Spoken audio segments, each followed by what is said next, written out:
Yo guys, so I want to transform this tiny space that I have underneath these stairs and turn it into a super cozy gaming setup. Now, whenever I tech out a new space, I follow a 4-step process, but this time is a little bit different because it's actually really small and I don't know if we're going to be able to really pull something off, but regardless, I'm going to take you guys through the process so we can see what we could turn this into. All right, so the first step in the process is to come up with a plan. Now, in order to make worthwhile changes, you're gonna have to have like a vision in mind. Now, in order to do that, you gotta clean up your space. We used to use the space as storage and low-key had this electronic shade just to hide everything we had in here. But once you get it as bare bones as possible, you can really get to see how much room you have to work with, do your measurements, all of the important things to come up with a plan. How's this gonna be comfortable? How are you gonna lay down?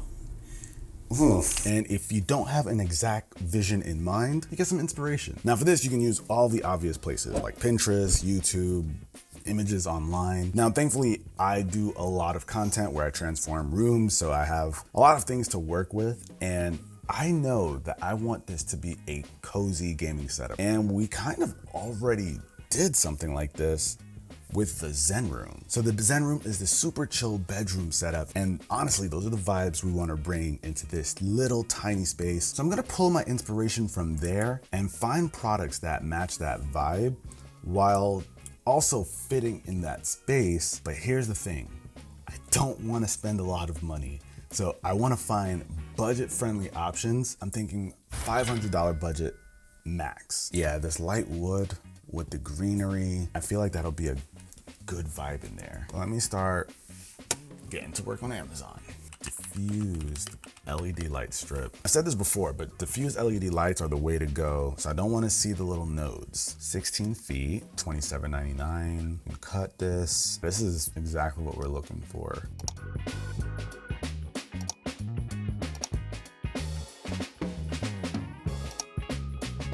So we're not including any of the things you would game on in this budget. So I'm only using stuff that I've got around here already. All right, so I'm gonna check out with a cart that costs $442.80. So we've got a little bit of room to work with. Maybe we could find a really inexpensive cabinet at Home Depot or Lowe's or something. All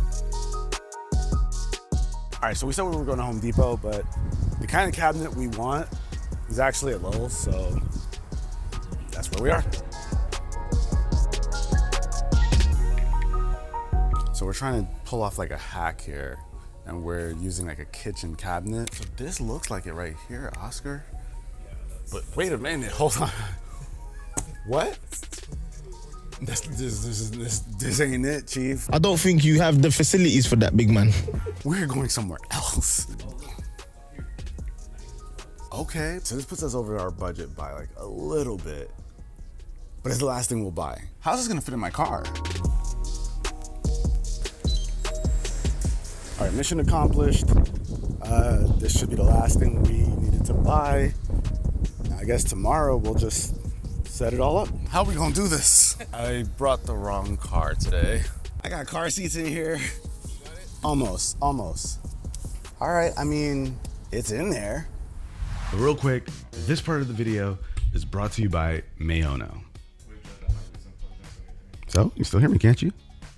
Now this works because of the wireless receiver it comes with. You just plug it into your phone, tablet, computer, even your camera, and you're good to go. And check this out, one receiver connects up to 2 of these mics at the same time. And if you're recording outside, you can actually just press a button on the receiver, and that is going to activate Mayono's AI noise reduction mode, which with one tap, you're filtering out wind, traffic, background chatter, and your audio stays super clean. But let me blow your minds real quick with my personal favorite feature, and that's dual mode independent audio output. So I can have one device connected with USB and a completely separate device running through the wireless receiver at the same time. So that means you can have a podcast set up on one side and your phone recording on another without any extra gear. If you want a stationary, the mic stand that comes in the box actually surprised me with how solid it is. But if you want a more professional look, they have a low profile arm that you can use with this as well. You can swing it where you need it, lock it in, and when you're done, you just tug it back out of the way. So if you want a super clean desk or to minimize your clutter or just go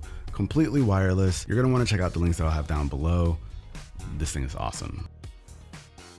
All right, guys, so I think we got all the things we need to get this setup going over here. So that means now it's time for step 2, which is putting together the layout. It's exactly right. I was waiting for that part too. No, it's exactly right. What if it's wider in the back? Let's give it a shot. Oh, Oscar, you're a genius. So let's take this out. Before we put this in, we need that guy. Shout out to Rugs USA because they help keep the budget intact. You need a nice rug for somewhere cozy. Oh no, it is. Wait, I think we could make it work. It's just us to like bend on the edges. It's fine. That's perfect. I love this. Yeah. It's exactly what I wanted. Okay. Hold on, no, hold on. Let me cook. That makes it look better.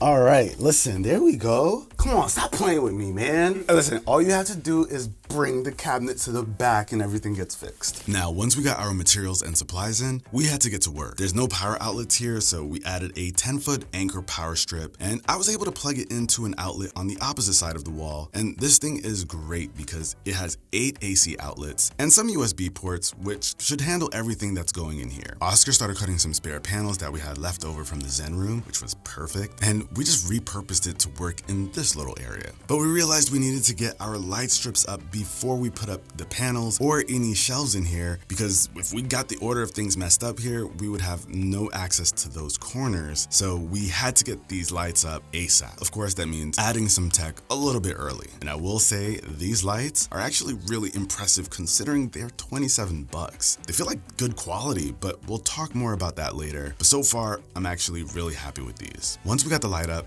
we were able to add our panels and the rest of the furniture. All right, guys, so check it out. We have made a ton of progress in here. Now, this rug that we got here from Rugs USA, it was one of 2 that we were looking at, and we didn't realize that we had the second one too. And that one is supposed to actually fit the dimensions of this nook. So we were completely ready to move forward with this, just kind of smooth it out. But if we've got the right dimensions here, we're gonna swap it out for this one. The cabinet, all this work. Oh man, this looks so much better. And it feels so nice. Man, look at this. This is perfect. Are you kidding me? All right, now we can get to step 3, the tech. All right, guys, so we've got our tech assembled over here, and there's a bit of a theme going, but we know the layout we want to make for this. We know what we want the tech to accomplish, so let's get into it. So the tech I aim for here is pretty simple. We didn't need a lot, just enough to be convenient, help with the vibe, and get some gaming done. Now, accessing that power strip behind the cabinet isn't going to be easy every time I want to plug something in, so I picked up Anker's Nano charging station. It's a 100-watt 7-in-1 power strip with easy access to 3 outlets. But what I love about this thing are the 2 retractable USB-C cables. So if you want to come down here to chill, you don't need to worry about bringing a charger, and it also just makes charging everything else in here super easy. All right, I guess it's time to mount the monitor. So I guess I shouldn't be too surprised, but our very inexpensive monitor mount doesn't have a tilt option, so that means I won't be able to move the monitor up and down. That means we have to get the eye line just right. All right, $34 monitor mount. And we pretty much have our arm here. On the gaming side of things, I wanted to do PC gaming without adding a bulky tower. So I grabbed this white gaming laptop and some white PC accessories I had in a different setup, but I ended up having to switch gears because the laptop got damaged during delivery and I realized it pretty late. We were hoping to make this laptop work, but it has its issues. We are not getting anything on the screen here. So I swapped the white gaming laptop for this gray Alienware laptop that I got a few years ago. Its specs hold up decently today, and its overall design makes it a good fit, especially since those white accessories are also from Alienware. And the laptop has a ton of ports, which meant no extra dongles for all of the accessories we had to plug in. I'm not even sure how this became a full-blown Alienware gaming setup. And if I'm being honest, Alienware isn't even what I'd be looking at for something like this, but we had a certain look that we were aiming for. It matched, and they're actually good products, so I'm not mad here. They're all super comfortable to use, especially the gaming headset. It's easily one of the most comfortable gaming headsets I've ever used, which is just in line with what we're doing here. We ended up throwing our in-zone gaming monitor on here, and we were actually really happy with that until I stumbled across our Samsung G6 OLED. I feel like it fits the vibe a bit better. It has a nice RGB light in the back, and with comparable enough specs for what we're doing down here. As for the cable management, I didn't want the power brick from the monitor to be on the floor, so I ended up strapping it to the monitor arm using Velcro straps, and it's actually pretty well hidden behind the monitor. I ended up getting an extra long power cable and HDMI cable to run them down the side of our panel, and I didn't want to accidentally put a staple through these cables. So I just used some pretty jank methods to hold them up for now, and I'll get around to perfecting this and making it properly clean a little bit down the line. Don't judge me. Now I also added this pretty inexpensive controller I had lying around called the Mamba 1. It fits the theme pretty well, obviously, since it's white, but I love how versatile it is. It has an interactive screen, RGB lights on the side, and it works with the systems we're going to be using in here. And to keep the space organized, I didn't want the controller or headphones just to be loose in here, so I got a headphone hanger and a controller hanger and stuck those onto that side panel. I wanted to minimize how much is out and about so the space doesn't feel cluttered. And because we have a cabinet, the mouse and keyboard get tucked away whenever we don't need them. But I didn't want gaming to be the only thing you can do in here. I threw in a white HomePod mini, and it actually sounds great in the space acoustically because of the way it's shaped. And it's actually perfect for when you want to just relax, stay on your phone, or just have some music playing. And I also threw in this Nintendo Switch OLED Zelda edition because it just fits the vibe so well, and who could be mad at playing the Switch? But with that, the tech was pretty much locked in, and it was time for the next step. And this is where I decided to focus on the theme a bit more, adding some greenery so that it can feel zen-like while also adding a pop of color to the space. And to continue to add to the function here, I added this lap desk that has some nice cushioning at the bottom so that we can have somewhere to use our keyboard and our mouse when we're using the monitor. This is way better than trying to use the mouse on my legs, although I do wish the lip at the bottom extended a little bit more because I found that the mouse slides off this one. So my recommendation for you guys out there is definitely to make sure there's a little lip that goes across the entire board. When you're focusing on your theme, it's easy to hard focus on like the decor, but it's also really nice to add a few things that are functional that also hit the theme. With this being a cozy zen theme, one of the most important things was how we were going to sit down in the space. And we tried a few options, but for obvious reasons, it was actually really difficult to nail down something we liked. Okay, so this guy I brought from home. This was a gift that Ari got me, and I feel like it's perfect for here. I'm just not sure about the size. So with these guys, what you do is you just kind of put them here, and then all you have to do is sit. And it conforms to your body. This is actually not too bad. You look so comfy. Yo, this is comfy. Are you kidding me? Did we complete the mission here? I think we did. I'm on my computer.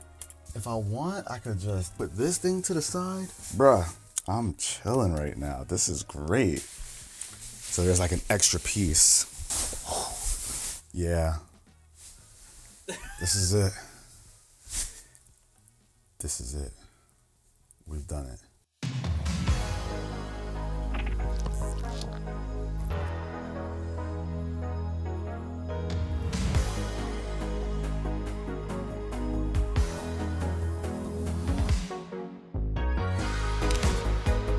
Now, the MoonPod was a great fit, and it might be a bit big in here, so I might end up swapping it out, but it is really comfortable, so I'm trying to make it work. And while it might not be functional, we ended up throwing a little bit of art on the other wall because it just felt a little bit empty. This went from a space we needed to hide behind a curtain because it was just holding a bunch of random stuff, to a place that has the same vibes as our Zen room that you can actually chill and game in all by yourself to get away from the rest of the world. And I'm not gonna lie, having this electronic shade makes it feel like a true getaway for gamers. Harry Potter could never.